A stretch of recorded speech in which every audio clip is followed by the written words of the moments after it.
What is up, movie viewers? Dena Views and Reviews here, asking, what you watching? Today, I am watching Wicked. Now, this movie stars Cynthia Erivo, Ariana Grande, Jonathan Bailey, Ethan Slater, Bowen, Marissa, Bode, Michelle Yeoh, Jeff Goldblum, Andy Nyman, Peter Dinklage, Bronwyn James, and Courtney-Mae Briggs. It is written by Dana Fox and Winnie Holzman. It is directed by John M. Chu. Produced by Steven Schwartz, David Stone, Mark Platt, Dana Fox, David Nixay, Jared LeBeau, and Winnie Holzman. Well, I finally got a chance to watch Wicked. I've been waiting for a very long time to watch this particular movie. It is a musical that is kind of a precursor to the actual 1939 Wizard of Oz musical movie. Now, the one that many of us are quite familiar with. I, for one, certainly am. I grew up watching the Wizard of Oz musical annually. It was an event for us in our household, and we looked forward to seeing it yearly, even gone so far sometime as to watch it with others in the neighborhood in which I live. Sometimes we would even bring the TV outside and enjoy seeing it with the rest of the neighborhood. A precursor of sorts. This is to a movie about 87 years old. That's kind of late. Nonetheless, this particular movie / musical called Wicked focuses more on who we call the Wicked Witch of the West. And again, it is said to be loosely based on Gregory Maguire's novel called Wicked, The Life and Times of the Wicked Witch of the West, which was also inspired by the original Wizard of Oz, of course. Now, I liken this movie, Wicked, to a combination of Mean Girls, Grease, and Glee. I could see a bit of all of them in this production. But who knew the Wicked Witch of the West actually had a name? And that name happens to be Elphaba Thropp. And her sister, who we only saw her feet sticking from under Dorothy's house in The Wizard of Oz. Well, the Wicked Witch of the East, her name was Nessa Rose Thropp. Now, her character can't walk, and she is in a wheelchair in this movie. So much has yet to be revealed about some of the characters. We'll just have to stay tuned. But the movie goes on to tell the story of how Elphaba was derived, as well as how she obtained the title of the Wicked Witch of the West. And it's nothing like we were led to believe.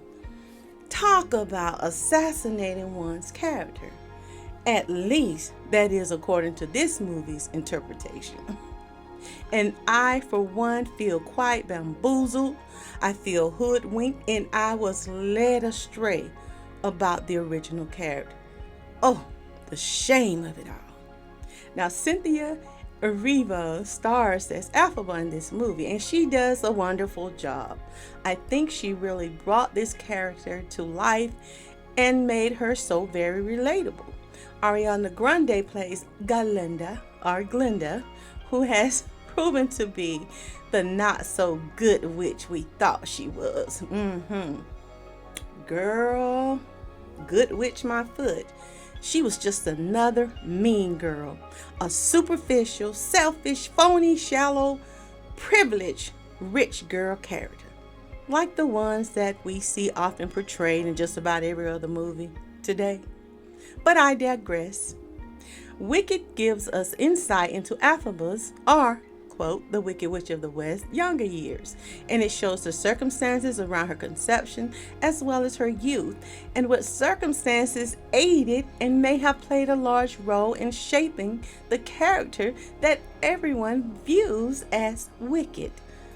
Another misunderstood victim of propaganda. The movie never truly gave an explanation as to why Elphaba was born green, however. My understanding is that it will be further explained in part 2 of Wicked, which is expected to come out in November of this year. Again, we were enlightened about the two characters, and I am referring to Glinda, the good witch, and Elphabas, the so-called wicked witch of the West. It's a backstory here, and it turns out to be a very interesting relationship, to say the least. One that began from the two originally being nemesis. It progresses into a seemingly wonderful friendship. Or is it? Because I still have my doubts about Glinda at this point.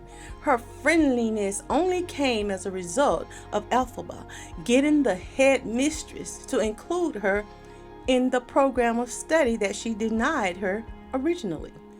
In fact, Glinda had purposely given her a black hat that is commonly associated with witches, with the intent of humiliating her at a huge party.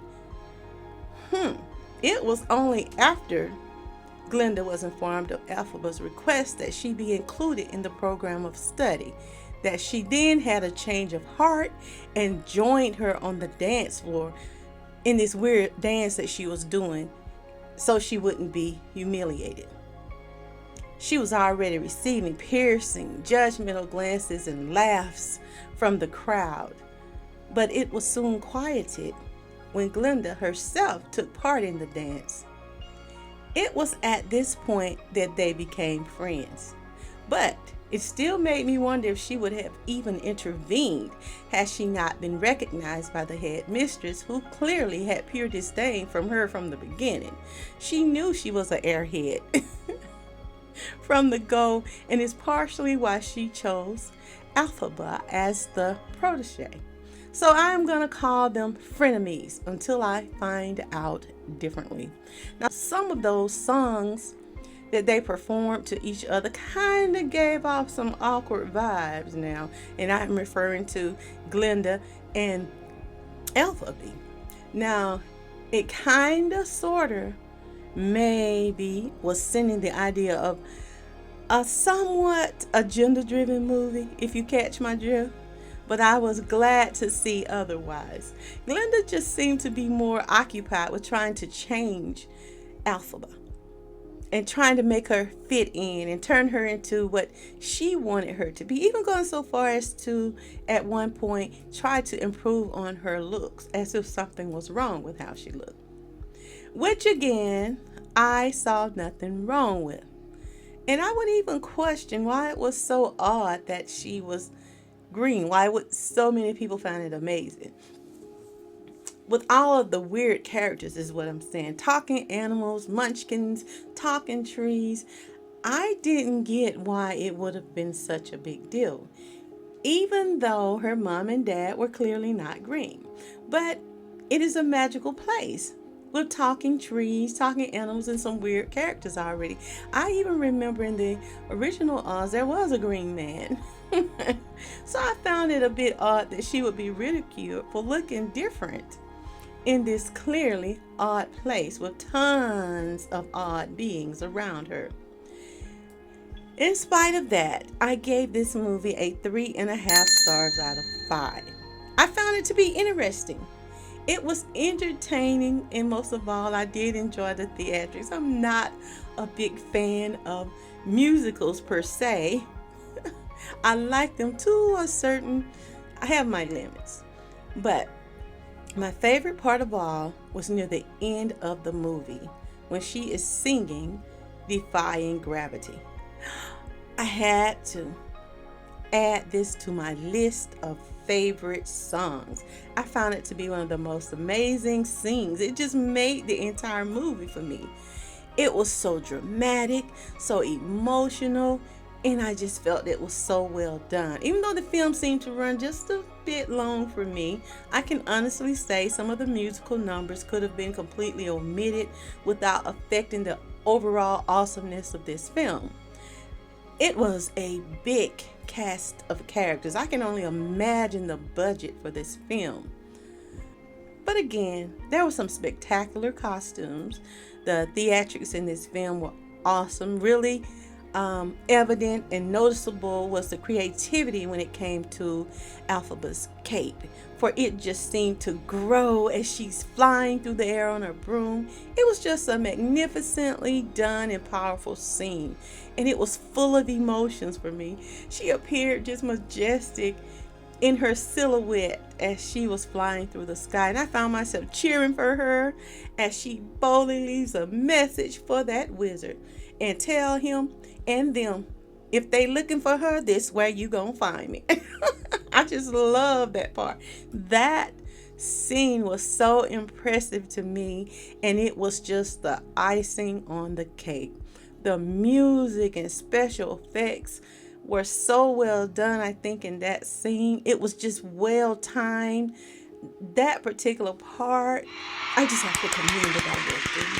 They did a phenomenal job. That just allowed it to blend perfectly, delivering a very memorable and climactic ending scene.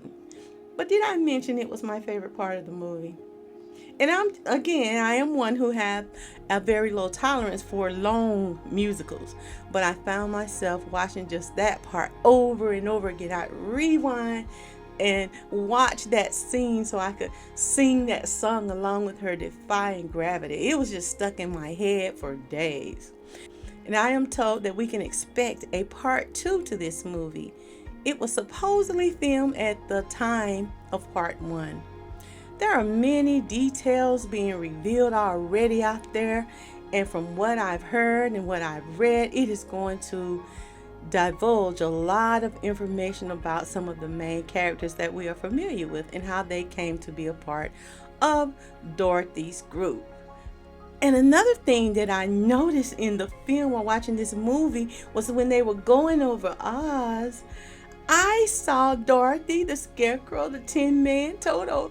They were going down the yellow brick road. I just thought that was so creative and clever how it was put into the scene. Just creativity, just exhuming from this film.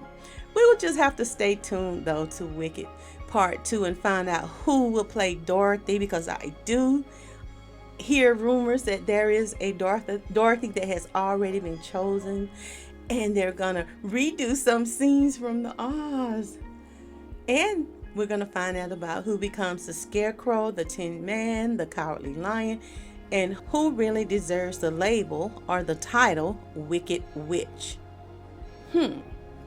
Now Wicked is rated PG, and if you are interested in checking it out, you most certainly can, because it is currently streaming on Peacock. If you have not already, be sure to like, share, subscribe, and leave me your comments on what you thought of this movie, or let me know what you thought of my commentary, my review of this movie. Join me weekly for another review or movie recommendation, and I want you to remember, it's my view. Now, what are you watching?